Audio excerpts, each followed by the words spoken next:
가족들과 함께 행복한 설 연휴 보내고 계십니까? 1월 29일 설날 아침 송은재TV 시작합니다. 윤석열 대통령에 대한 헌법재판소의 이 탄핵 관련 심리가 있고 조기 대선이 계속 이야기가 될 수밖에 없습니다. 그러니까 민주당에서도 조기 대선을 이야기하는 것 자체가 이재명에 대해서 반란을 일으키는 이런 것으로 지금 읽히고 있기 때문에 몇몇을 제외하고는 공개적으로 이야기하지는 않습니다.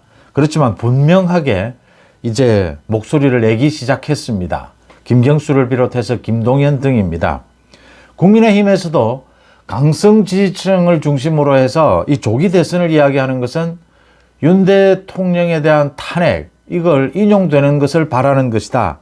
윤 대통령이 다시 대통령직에 복귀해야 된다라는 목소리가 워낙 강하기 때문에 당에서 공개적으로 조기 대선을 이야기하지는 못합니다.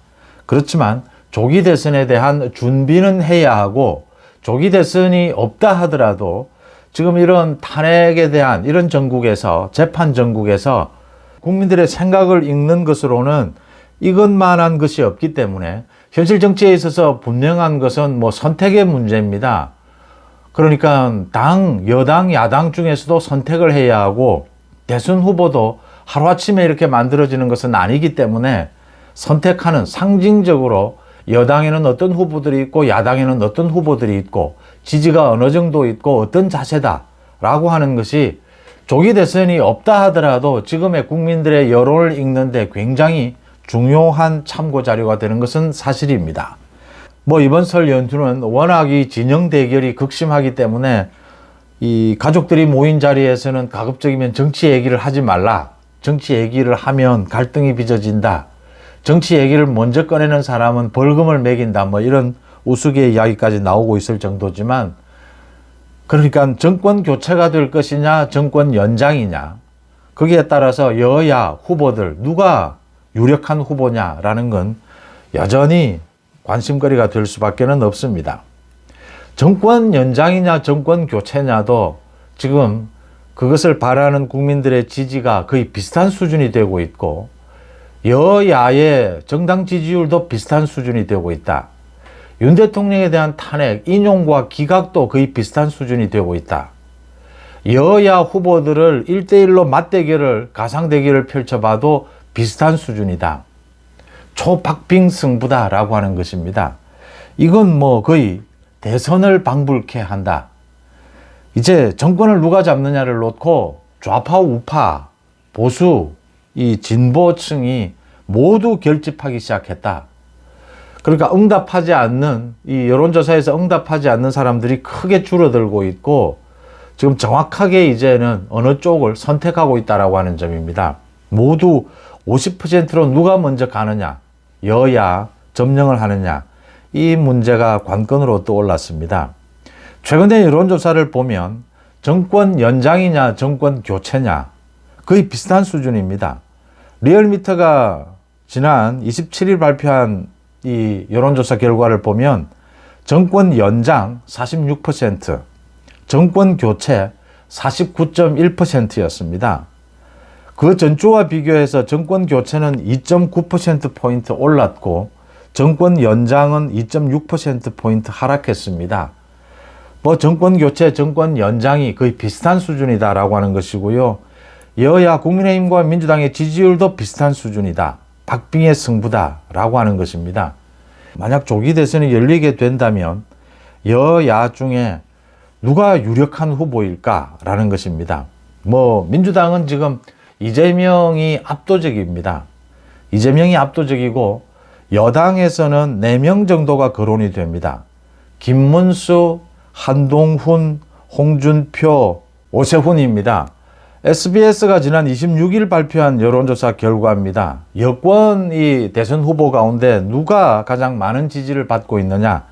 김문수가 15%였습니다. 선두를 차지하고 있습니다. 홍준표 8%, 한동훈 7%, 오세훈 6% 이런 순서였습니다. 이 네 사람이 유력한 주자가 되지 않겠느냐. 국민의힘도 계속 새로운 인물을 발굴해야 된다라는 이야기는 계속 나오고 있습니다. 그렇지만 만약 조기 대선이 있다면 새로운 인물이 발굴되기는 쉽지 않을 것이다.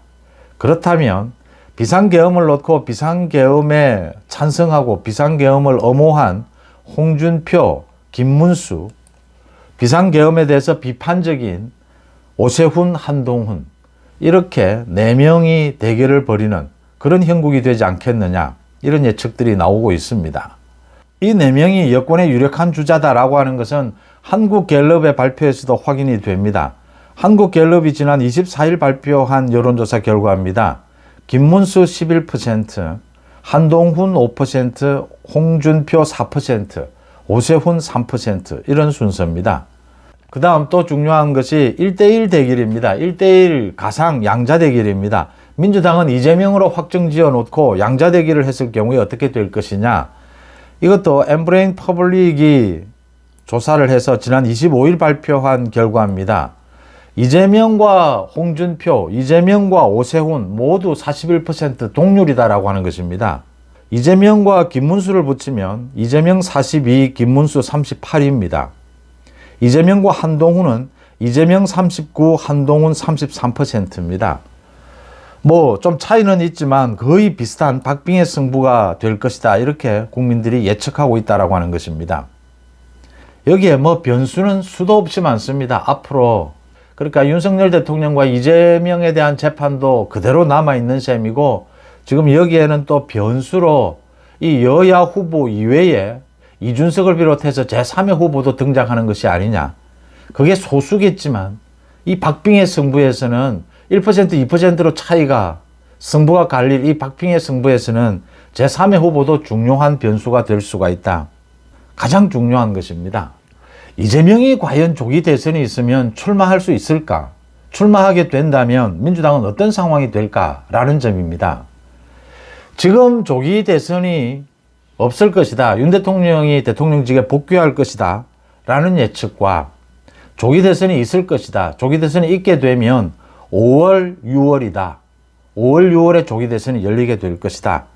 그러면 이재명은 3월 달에 이미 이건 확정이 되어 있는 부분입니다. 2월 26일에 서울고등법원의 이재명 선거법 위반 2심 재판부입니다. 2월 26일에 결심 공판을 열겠다라고 확정지었습니다.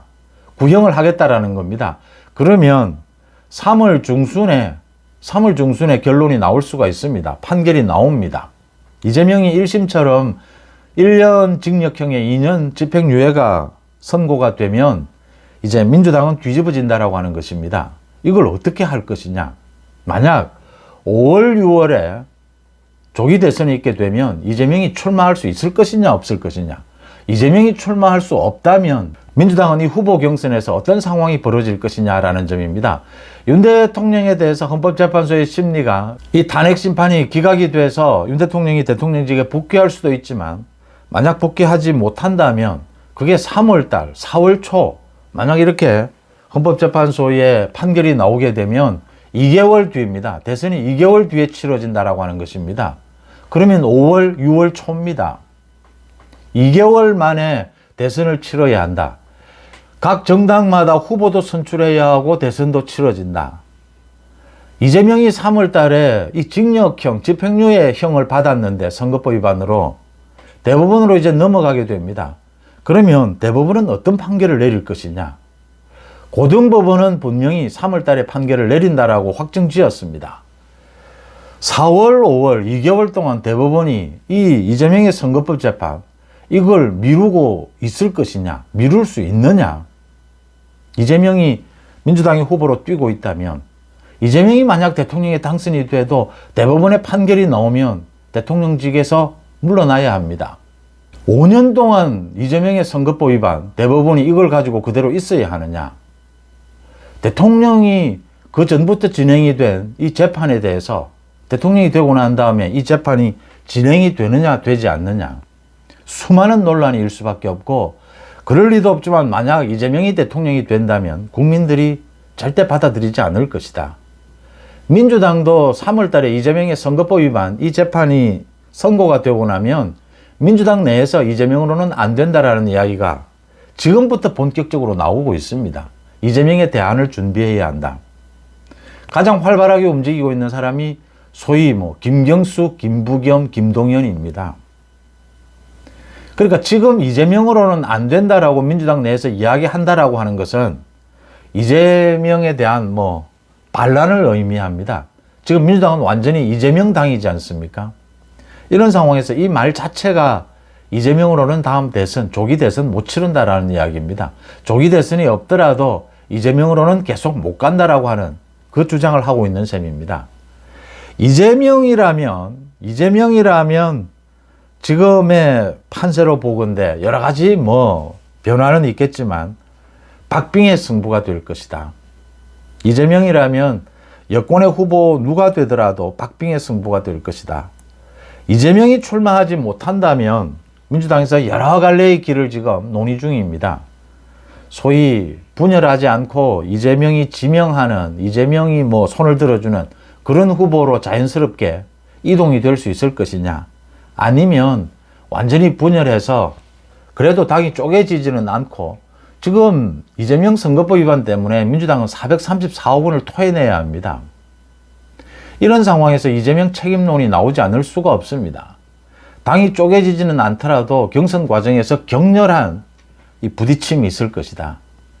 그럴 경우에 이재명에 대한 책임론을 물으면서 누가 후보로 등장하느냐, 그런 새로운 후보로의 이재명 대안 이 후보로의 민주당이 결집할 수 있느냐, 경쟁력을 가질 수 있느냐, 이건 대체적으로 이재명보다는 경쟁력이 훨씬 낮을 것이다, 이렇게 보고 있습니다. 그렇다면 이재명이 출마하지 못한다면 집권 지금 여당, 그러니까 국민의힘이 승리할 가능성이 매우 높아진다. 박빙의 승부가 아닐 수도 있다라고 하는 점입니다.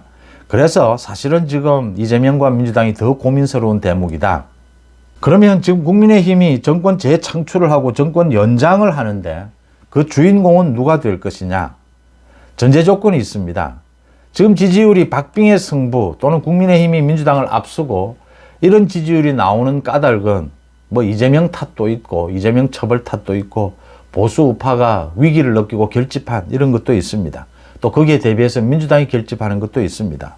그런데 가장 큰 것 중에 하나는 여권이 분열되지 않고 있다라고 하는 것입니다. 비상계엄에도 불구하고 윤 대통령이 복귀해야 된다라고 주장하는 측과 비상계엄은 좀 문제가 있다라는 이 모든 여권의 지지 세력이 여권 전체가 분열되지 않고 있다라고 하는 것입니다. 박근혜 전 대통령이 탄핵이 됐을 때는 당이 3개로 쪼개졌습니다. 여권이 3개로 쪼개졌습니다. 그런데 지금은 분열되지 않고 있다. 이준석은 이게 이준석의 경우에는 박빙의 승부가 됐을 때는 이준석이 만약에 1, 2%를 지지율을 올리더라도 대선에 출마해서 이게 큰 변수가 될 수는 있습니다. 그런데 박빙의 승부가 아니라면, 좀 차이가 나는 이런 승부라면 이준석은 큰 의미가 없다라고 본다면 국민의힘은 지금 어떤 형태로든 단결되어 있다. 비상계엄에 대해서 어떤 시각을 갖든 단결이 되어 있다라고 하는 게 큰 자랑거리입니다. 이걸 이제 경선을 통해서 하나로 묶어내는, 비상계엄에 대해서 찬성하거나 비상계엄에 대해서 반대하거나 윤 대통령에 대해서 탄핵에 대해서 어떤 시각을 갖고 있든지 하나로 경선을 통해서 묶어낼 수 있느냐. 그 대표 선수들이 지금 김문수, 홍준표, 또 그 반대쪽에는 오세훈, 한동훈이 서 있다라고 하는 것입니다. 이 네 사람의 지지율은 크게 차이가 나는 것은 아닙니다.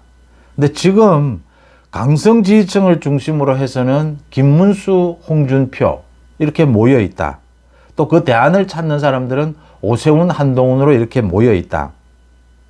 승부가 이재명과의 승부가 될 것이냐 아니면 다른 후보가 될 것이냐에 따라서 이 경쟁력이 크게 차이가 나고, 중도로의 확장이 중요하냐 아니면 여권 내부의 결집이 더 중요하냐, 여기에 따라서 굉장히 달라질 것이다.